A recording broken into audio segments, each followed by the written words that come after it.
歡迎大家嚟到我嘅 channel。今個暑假又有多套恐龍大片啦。3年前侏羅紀世界統治霸權個故事寫到一撇屎都可以收到10億美元嘅票房。環球影業今年梗係再添食啦。不過為咗挽回口碑呢，環球亦都重金禮聘翻元老級編劇 David Koepp， 就係當年寫過侏羅紀公園第一集劇本嘅嗰位，回歸打造新嘅劇本啊。同埋環球亦都再次邀請翻史提芬史匹堡去擔任今次嘅執行製片人。而呢套戲嘅第2條預告片呢，啱啱就喺前幾日正式釋出咗啦。咁所以今日我就會透過呢一條嘅預告，再加埋一啲美國傳媒嘅報道呢，去帶大家分析一下今次呢一集嘅劇情走向啦、角色背景、故事上會同過往邊幾集有聯繫啦。仲有就係你要留意嘅一啲重要場面，最後會有邊一啲嘅新恐龍登場啦。我相信呢，就算你冇睇過任何嘅侏羅紀系列都唔緊要。其實你睇完我呢條片之後呢，你都應該可以輕鬆明白到今集侏羅紀世界重生係講緊啲咩嘅。所以如果大家都中意深入睇電影，歡迎訂閱我個 channel， 希望大家可以幫手。我哋而家正係向5000訂閱進發緊啊！好，我哋而家即刻進入正題。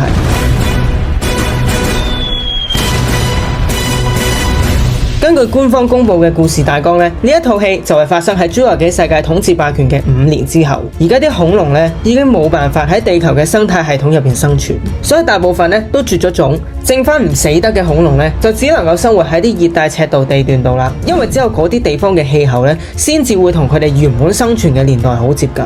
我哋仲知道喺陸地啦、海洋同埋空中嘅3大恐龍，佢哋身上係有一啲嘅 DNA， 有一啲嘅基因，可以拯救過百萬人類嘅性命啊！咁呢個咁關鍵嘅任務呢，就交咗俾 Scarlett Johansson 啦、Mahershala Ali 同埋 Jonathan Bailey 3個主角啦。嗱，預告片一開頭呢，就帶我哋翻去 InGen 公司。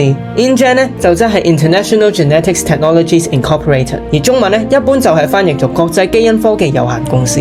當初呢間科技公司呢係由 John Hammond 創立，佢嘅夢想呢就係用基因科技去復活恐龍，然之後開一個恐龍主題公園俾人參觀，就變成咗我哋熟悉嘅侏羅紀公園啦。但係 InGen 嘅操作方式呢，同現實世界好多大公司都一樣，技術嘅創新呢唔係為咗人類嘅福祉啊，而係為咗賺錢啦、吸引投資啦、開公園啦、賣飛啦，甚至乎係搞軍事用途添。喺侏羅紀世界隕落角度入邊，甚至係出現過拍賣恐龍嘅情節。不過次嘅結果呢，當然就係自然唔會受控制，恐龍會失控攻擊翻人類，而人類就要自食其果啦。所以你可以當 InGen 喺侏羅紀系列裏面嘅出現，其實就係隱喻緊現實世界嘅 AI 啦、生化科技、基因編輯，就好似 CRISPR 嗰啲咁等等嘅風險啊。嗱，根據 Empire 雜誌關於呢一套戲嘅報道呢，呢一場 InGen 公司戲呢係開場戲嚟嘅，而且仲係一個17年前嘅 flashback 嚟嘅添。啲科學家呢就喺一個已經荒廢咗嘅 InGen 設施入邊研發咗一隻新恐龍，呢隻嘢就叫做 Distortus Rex， 簡稱呢就係 D-Rex。而 Empire 嘅報道呢就形容佢係一隻 six-limbed freak 啊，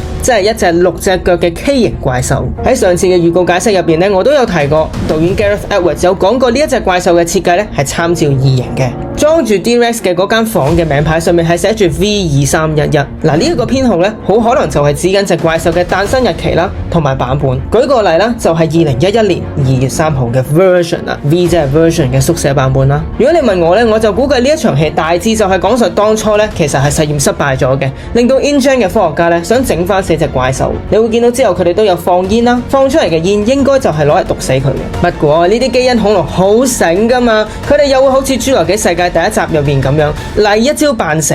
當嗰個着住防護衣嘅人入去確認屍體嘅時候，佢就知道哦，大鑊啦！我哋見到道門慢慢閂埋，將2個科學家分隔開。嗰個喺門外面嘅科學家呢，就要眼白白睇住同佢共事多年嘅同事俾隻怪獸活生生咁殺死啊！呢一類用隔離場面嚟製造張力嘅電影手法呢，其實喺其他怪獸電影裏面都好常見過。例如好似之前吳京同埋 Jason Statham 主演嘅巨齒鯊第2集啦，同埋同樣都係由 Gareth Edwards 執導嘅哥斯拉2014啦，都有出現過類似嘅場景啊。嗱，預告嘅下一幕呢，我哋就見到 Scarlett Johansson 飾演嘅 Zora Bennett 出場喎。根據官方故事嘅大綱呢，佢就係一位經驗老道啦、身手敏捷嘅隱秘行動專家。佢將會帶領成個遠征同埋嗰個回收 DNA 嘅任務，仲有就係負責追蹤啦，同埋控制呢啲瀕臨滅絕邊緣嘅恐龍。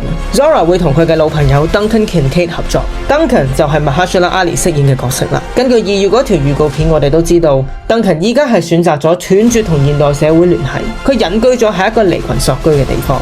佢係一個後勤專家啦，佢嘅專長就係去潛入一啲危險地區，通常都會係一啲內戰嘅地區。之後我哋都見到由 Jonathan Bailey 飾演嘅 Dr. Loomis 登場，佢係一個古生物學家，佢對恐龍咧唔單止係研究咁簡單啊。根據 Jonathan Bailey 喺訪問入邊透露，呢一個角色對恐龍係帶有一種好似中咗毒咁誇張嘅狂熱迷戀啊。喺上次嘅預告解釋裏面咧，我都有比喻過 Loomis 對恐龍嘅迷戀有啲類似哥斯拉2014入邊 Dr. Serizawa 嘅角色。點解特登咁比喻呢？因為哥斯拉同埋呢一套戲都係由 Gareth Edwards 導演噶嘛。咁啊 Loomis 咧就應該係呢一套戲嘅知識橋梁嚟嘅。透過佢嘅對白咧，觀眾應該可以理解到電影嘅種種設定，例如話嗰啲 DNA 啦、環境嘅設定啦，同埋藉着佢就會解釋埋呢啲異變恐龍背後點解會變成咁樣啊。嗱，有某啲嘅宣傳訪問亦都暗示住 Loomis 係同 Alan Grant， 即係原本侏羅紀公園系列嘅主角之一啦，佢哋之間咧係有一啲嘅淵源喎。嗱，如果係真嘅話咧，我就估計佢好可能係 Alan Grant 教過嘅學生啦，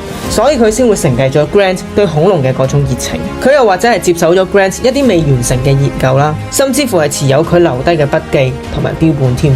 你哋又覺得呢三大主角嘅設定點呢？歡迎留言討論啊！嗱，另一個重點角色咧就係由 Rupert Friend 飾演嘅大企業代表 Martin Krebs 啦。根據一篇 Vanity Fair 嘅報道，佢所屬嘅公司咧係研發咗一種方法可以醫治心臟病。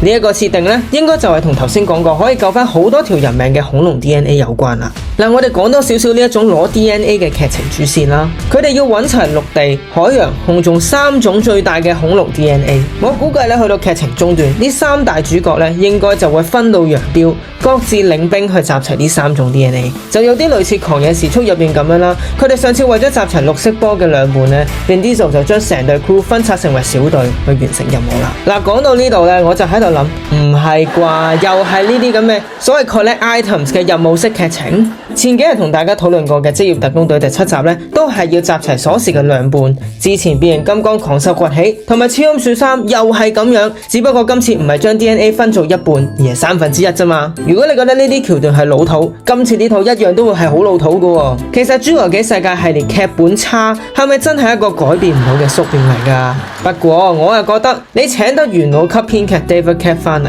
劇情應該係會另有深層意思嘅。